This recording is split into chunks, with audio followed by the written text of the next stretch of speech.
On the day my only son was supposed to become a doctor, I handed him an envelope holding every dollar I had managed to save across 31 years of pre-dawn alarms and bad weather and bad coffee. And he looked at it like I'd offered him a coupon for something he'd already thrown away. He told me, very quietly, that the only thing he ever truly wished for was that some other man had been his father. Then he walked over to his professor, hugged him like a son hugs the dad he actually wanted, and left me standing there holding my coat. But that night, when he finally tore open the envelope I'd left on the gift table, his entire understanding of who he was came apart in his hands.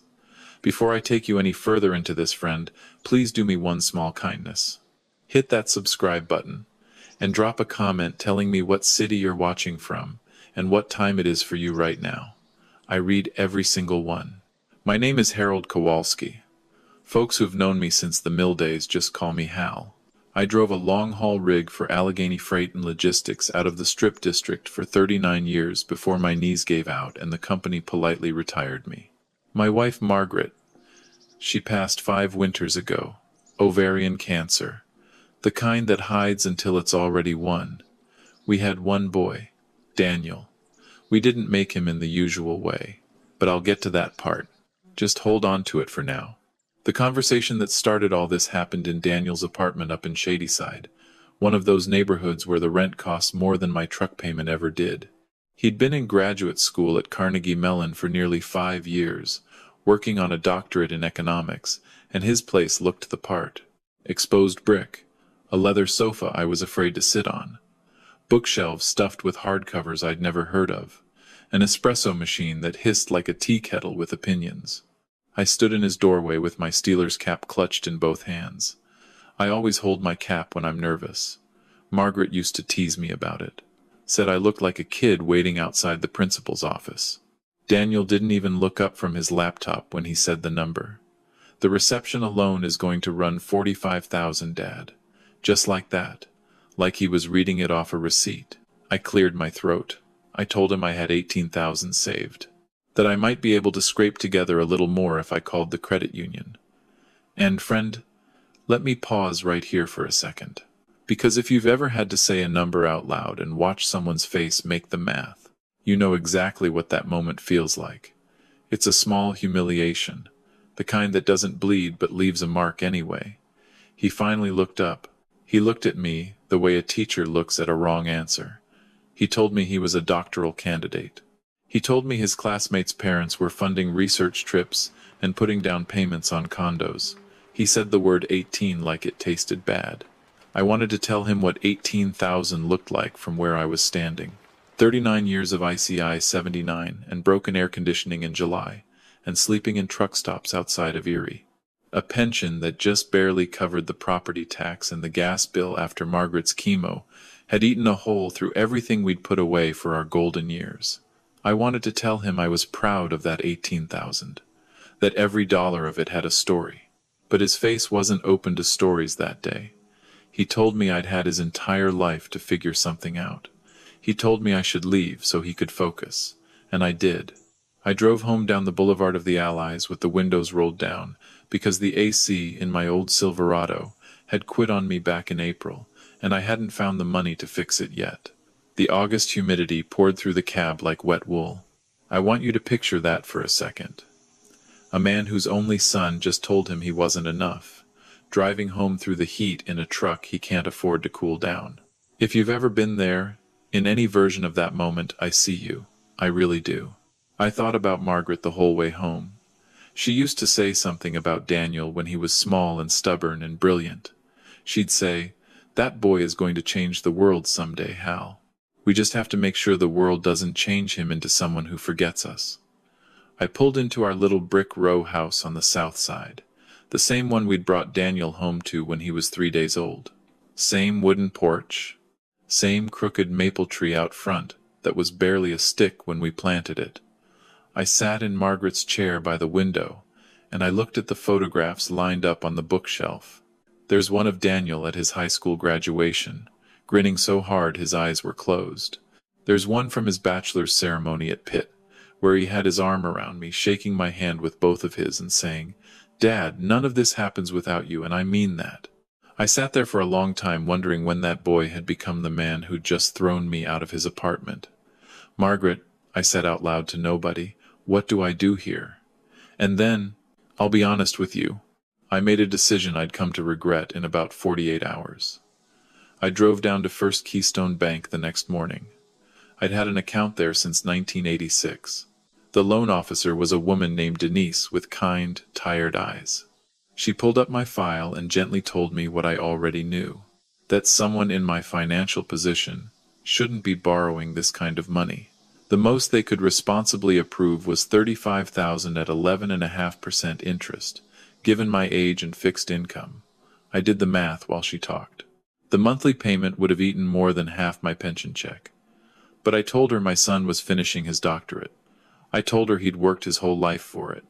I signed the papers. And let me tell you something right here, friend. If you're sitting there thinking I was a fool, maybe I was. But I think most parents understand exactly why I signed. There is a thing inside you when you've raised a child that will pick up a pen even when your hands are shaking. I wouldn't tell my younger self not to sign. I'd just hold his shoulder for a second. That's all. The next morning I drove back up to Shadyside with a cashier's check in my jacket pocket totaling $53,000. The loan plus my savings. More than he'd asked for. He opened the door in a navy bathrobe, with a coffee mug in his hand. He looked surprised to see me. I held out the envelope. I told him I'd worked it out. I told him there was $53,000 in there. And his face did something I'm still trying to forgive. It wasn't gratitude. It was a kind of pity. He set down his coffee very carefully. He told me Professor Whitford had already arranged for the economics department to cover the reception, that it was already handled. That after our conversation the previous evening, he'd mentioned to his mentor that he was going through some family stuff, and the professor had stepped in. He'd booked the Heinz Pavilion at the Carnegie Music Hall. He told me the professor had connections I couldn't possibly. And then he stopped himself. He looked at me with my arm still extended holding that envelope, and he finished the sentence anyway. He said it was just a different level, Dad. You understand. And I want to stop right here and tell you what I felt in that doorway, because I think it matters. It wasn't anger. Anger would have been simpler. It was the specific, hollow ache of a man realizing his son had been embarrassed by him for a long time, and today was just the first day he'd admitted it out loud. If you've ever felt that with someone you raised, I'm so sorry. I really am. There's no fast way through it. I put the envelope back in my jacket. I told him I understood. I drove straight back to First Keystone, and I asked Denise to cancel the loan. The early termination fee was $420. I paid it without a flinch. It felt right somehow. Like the cost of tuition for a lesson I should have learned years ago. At home, I sat in Margaret's chair with her old gray cardigan still draped over the back the way she'd left it, and I started thinking about what kind of man I wanted to be for whatever years I had left in this body. The graduation invitation was still on the kitchen counter. Heavy ivory paper, raised gold lettering. The honor of your presence is requested. Saturday, at 11 o'clock. The Heinz Memorial Auditorium.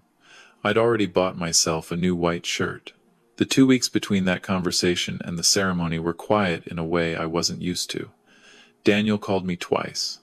Once to remind me where to park, once to ask if I'd checked my voicemail. Both calls were under 4 minutes. He wasn't calling to talk. He was calling to manage me. And I started noticing the pattern only because I finally let myself look at it head on. The faculty dinner I never heard about until it was over. The reception he said I probably wouldn't enjoy because it was just academic shop talk. The journal article he published that I learned about from my neighbor Roberta, who'd seen it shared on Facebook. 3 days before the ceremony, Roberta caught me on my front steps. She'd known Daniel since he was learning to ride a bike in our driveway with training wheels and skinned knees.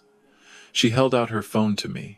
There was a photo on the Carnegie Mellon Economics Department website.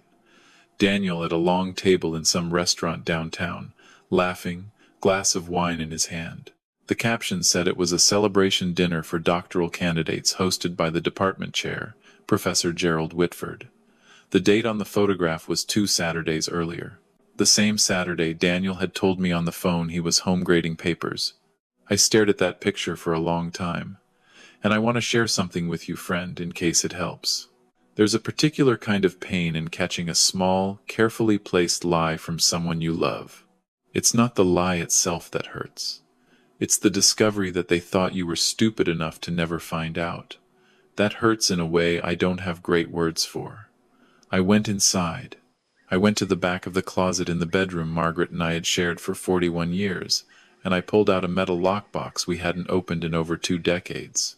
Margaret and I had agreed, when Daniel was little, that we'd tell him when the timing felt right. We'd tried twice. Once when he was 12, the same week his grandfather died, and grief flooded the house. Once when he was 19, a hard year for him in too many ways for us to add weight. And then Margaret got sick, and after she was gone, I just couldn't find a way to do it alone. The lockbox held a manila folder. Inside the folder were papers from the Allegheny County Office of Children, Youth, and Families, a letter from a private adoption agency in Wheeling, West Virginia, and a single black-and-white photograph of a young woman I'd never met, holding a newborn taken in a hospital room in Morgantown. Daniel was 3 days old in that photograph. I sat at the kitchen table with that folder open in front of me, and I said, "Margaret, I think it's time." I started writing the letter that night. It took me 4 tries. The first one was angry. The second was full of apologies. The third wandered all over. The fourth one finally said what needed to be said. Cleanly, simply, with love that didn't ask for anything in return. "My dear son," it began, "there are things I should have told you a long time before today, and I'm sorry I waited this long. But I need you to know the truth about who you are, and about what your mother and I chose when we chose you." I sealed it in a plain white envelope, and on the front, in my big blocky handwriting, I wrote, "Open this alone.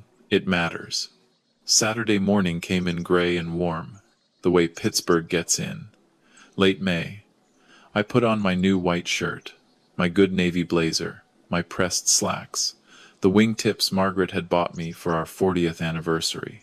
She'd always said I cleaned up better than I gave myself credit for. I arrived at the auditorium at 10:45. The invitation said 11. The lobby was already crowded. Families in their Sunday best, balloons, faculty in academic robes drifting through the crowd like dark birds. I walked up to the auditorium entrance and handed my ticket to a young usher. She frowned. She apologized. She told me the ticket I was holding was for the 11 o'clock undergraduate ceremony. The doctoral hooding had begun at 10 in the Mellon Institute rotunda across the courtyard. I felt something inside me go very, very still. She told me the doctoral families had received a different invitation, a separate one, with different timing and a different room. She showed me the official program, and I held my invitation up next to it. They didn't match. Same building complex, different rotunda, different time, different ceremony. The young woman looked at my face, and I think she understood what she was looking at, because her own face fell. She apologized 2 more times. I thanked her. I walked back through the lobby, through the heavy glass doors, out into the gray Pittsburgh morning. I found a wooden bench in the small park across the street, and I sat down. And friend, I need you to sit there with me for a second. Through the tall windows of the Mellon Institute across the courtyard, I could see movement, robes, a processional. Somewhere inside that building, at that exact moment, a man who was not me was placing a hood over my son's shoulders. Probably Professor Whitford. Standing exactly where I was supposed to be standing, I sat on that bench and I let myself feel it. Not the rage, the grief. The very specific grief of a parent who did everything he knew how to do for his child, and still ended up on the wrong side of a window. If you have ever sat on a bench like that, in any version of that moment, I am here with you. I really am. And then I reached into my jacket, and I took out the letter. The envelope was still sealed. I checked it. I put it back in my pocket. I stood up. I walked back into the building, not to the rotunda, to the reception hall where the doctoral celebration would move once the hooding ended. I knew the layout. I had time. I found a small table near the side window, where the gifts and cards were being arranged. I set my envelope down among the others, with my handwriting facing up. I poured myself a cup of coffee from the refreshment station, and I waited. They came in around 11:30. The new doctors and their families, flushed with celebration, fresh from the ceremony I hadn't been invited to. Daniel walked in with Professor Whitford's hand resting on his shoulder. They were both laughing. Daniel was wearing his hood, his robe, the whole regalia. He looked like himself, and like a stranger to me at the same time. He spotted me across the room. Something flickered across his face. Relief, I think, mixed with something more guarded. He came over. He told me he was glad I'd made it. I told him congratulations, and I meant it, and I shook his hand. And then I pulled him in for a quick, solid hug, the way we always had since he was small. I told him I'd brought him a gift. I pointed to the table near the window. I told him to open the one with my handwriting on it tonight, when he was alone. He glanced at the table. He told me, "Sure, Dad. Of course." And then Professor Whitford appeared at his elbow with a warm, practiced smile and an extended hand. He introduced himself. He told me my son was exceptional. He told me I must be very proud. I told him I was. Then he said something I'm going to carry with me until they put me in the ground. He said, "Daniel here is like the son I never had. We've been talking about him joining my research group full-time. He's going to do remarkable things." And his hand settled back on my son's shoulder, like it belonged there. I looked at Daniel's face when the professor said that. The way it opened up. The ease of it. The belonging. I said something polite. I don't remember what. I drifted away from the conversation toward the window with my coffee cup, and I watched my son work the room. He shook hands. He laughed. He moved through that crowd of academics with an ease he'd never quite had at my kitchen table. Then the dean tapped a microphone. The room hushed. Daniel moved to the center. A few of the other new doctors gathered around him. Phones came up. People wanted to film this part. He thanked the faculty. He thanked his cohort. He thanked Professor Whitford with a warmth in his voice. I hadn't heard him direct at anyone in years. And then he raised his glass, and he said, "I want to acknowledge the person who really made all of this possible, who showed me what it looks like to truly invest in someone's future without being asked. Gerald, you believed in my potential when other people only saw limitations. I honestly don't know where I'd be without your support. You have been more of a father to me through this process than I could have ever hoped for." The applause was warm and long. An older woman standing beside me at the window, somebody's grandmother by the look of her, glanced at my face and then quickly looked away. The way people do when they've witnessed something they have no words for. And friend, let me tell you what I did next, because I think it's the most important part. I didn't make a scene. I didn't raise my voice. I didn't snatch the letter back off the table. I set my coffee cup down on the windowsill. I buttoned my blazer. I walked out of that hall at a slow, steady pace, and I did not look back. In the parking lot, I sat in my old Silverado for a long while. I didn't cry. I think I was past the age where tears come easy for things you can't undo. What I felt instead was something closer to clarity, like finally getting an honest diagnosis after months of vague symptoms. It doesn't feel good, but it feels true. My son had made his choices long before that morning. That morning was just the day he said them out loud, into a microphone, in front of his real family. I drove home through the Pittsburgh streets I'd known my whole life, past the freight yard where I used to clock in at 4:30 in the morning, past St. Adalbert's where we'd held Margaret's funeral, past Daniel's old elementary school, where one Thanksgiving he'd worn a cardboard pilgrim hat I'd helped him staple together the night before, laughing so hard at the glue stuck to my fingertips that he'd nearly fallen off the kitchen chair. At home I changed out of my good clothes. I hung the blazer up carefully. I put the kettle on. I sat at the kitchen table with my financial folder open and started making notes about what came next.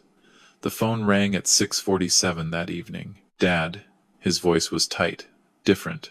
"Dad, I found your envelope." I let a beat pass. He said, "What is this?" His voice cracked on the last word. He was trying not to break. He said, "What is this letter? Who are these people in these papers? I told him very gently that it was the truth, that it was something I should have told him a long time ago, that his mother and I had been planning to tell him together, and then she'd gotten sick, and then she was gone. His breath caught. He asked me, Are you saying you're not? I told him I was his father. I told him that hadn't changed for one single second. I told him I had been his father since the moment I held him in that hospital in Morgantown when he was 3 days old. I told him there wasn't a single day of the last 32 years I would take back. Not one. There was a long silence on the line. He asked me why. Why hadn't I told him before? Why was I telling him now? At his graduation, today. And I said, very quietly, I think you know why today, son. He didn't answer that. I told him to take some time with it. I told him I wasn't going anywhere. He asked me, his voice suddenly small, whether I was at home. I told him I was. He said he had to think. He said it the way a much younger boy would have said it. Then we hung up. I made tea from the same chamomile and honey blend Margaret had loved. I sat in her chair. I looked out at the maple tree in the front yard, which had grown massive over the decades, with roots that had cracked the sidewalk years ago because we'd never given it enough room. My phone lit up 41 times that night. I answered 3 of those calls. Each time I told him the same things. I love you. The letter says everything I want to say. Take all the time you need. By the second day, his questions had shifted. He wasn't asking me why I'd kept the secret anymore. He was asking different things. What did I know about his? His voice would catch there. He couldn't quite finish the sentence. I told him what I could. A young couple from up near Morgantown. A car accident on Interstate 68 when he was 8 months old. A caseworker calling our number because we'd been on the adoption waiting list for 3.5 years. Margaret crying so hard when she hung up the phone that I thought something terrible had happened, before she finally got the words out. Hal, we have a son. By the 4th call, he was very quiet. He told me he'd asked Professor Whitford for some time before committing to the research position. He told me Whitford said he understood. Then he was quiet for a long moment. He said, Dad, he doesn't really know anything about me, does he? It wasn't a question. I told him Professor Whitford knew the parts he'd shown him. There was another long pause. Daniel said, The part where I'm exceptional. I said yes. But you know the other parts, he said. I said I knew all of it, all 32 years. The hard parts and the easy parts and all the in-between. I told him that's what 39 years of pre-dawn alarms and highway miles is. That's what $18,000 saved $50 at a time looks like from the inside. He didn't say anything for a long while. Then he exhaled and he said, Dad, I think I need to come home. And friend, this is where I want to pause and talk to you directly. Because if you're watching this, and you're estranged from someone, or someone is estranged from you, please hear me. The door does not have to stay closed forever, but the person who walks back through it has to come back as themselves. Not with a speech, not with a defense, just themselves. That's the only version that ever heals anything. My street was quiet in the late afternoon when his car pulled up. I watched from the porch. He got out in jeans and a plain gray t-shirt. No academic armor. He walked up the porch steps and stopped in front of me. He had the letter in his hand. I'd written something on the last page. I'd written, no matter what you do with this information, no matter how you feel about any of it, the 32 years are real. The bedtimes are real. The homework at this kitchen table is real. The drives to Little League practice at 6 in the morning are real. And the day I told your mother that you were the reason I never once resented a single early alarm clock, that is real, all of it. Biology didn't give you to us. Something better than biology did. And I have never, not once, wanted any other son. He stood on my porch holding that letter and he cried the way grown men cry when they've been holding it in for too long. I put my hand on his shoulder. I told him to come inside. I told him I'd put the kettle on. He nodded. We went in. And here's what this teaches us, friend. This is the part I want you to take with you. We live in a country, in a culture, especially here in the States, that measures parents by the size of the check they can write, by the schools they can afford, by the connections they can make. And every single one of those measurements is a lie. The mistake most people make is assuming that the loud version of love is the real one. It isn't. The real one is the one that gets up at 4:30 in the morning for 39 years without complaining. The real one is the one that saves $50 a month for a decade. The real one is the one that signs an adoption paper in 1993 and never, not once in the next 3 decades, treats that signature as conditional. If you are watching this and you have parents like that, please call them tonight. Don't wait for graduations. Don't wait for funerals. Pick up the phone, and here in America, where we have so many older folks living alone on fixed incomes, where Medicare doesn't always cover what it should, where adult children sometimes drift into worlds their parents can't follow, please remember, they need to hear from you, not your money, not your resume, your voice. There are also real legal protections worth knowing about. If you have aging parents, look into elder financial protection laws in your state. Set up a healthcare proxy. Talk openly about wills and beneficiaries before grief makes those conversations impossible. And if you yourself are an older parent in a situation like Hal's, the National Center on Elder Abuse, and your local area agency on aging exist for a reason. Never feel ashamed to reach out. The question I want you to sit with tonight is this: whose silence in your life right now would you regret if the phone rang tomorrow with bad news? And the action I want you to take is small. Just one phone call, just one, today. Now, before I go, I want to hear from you.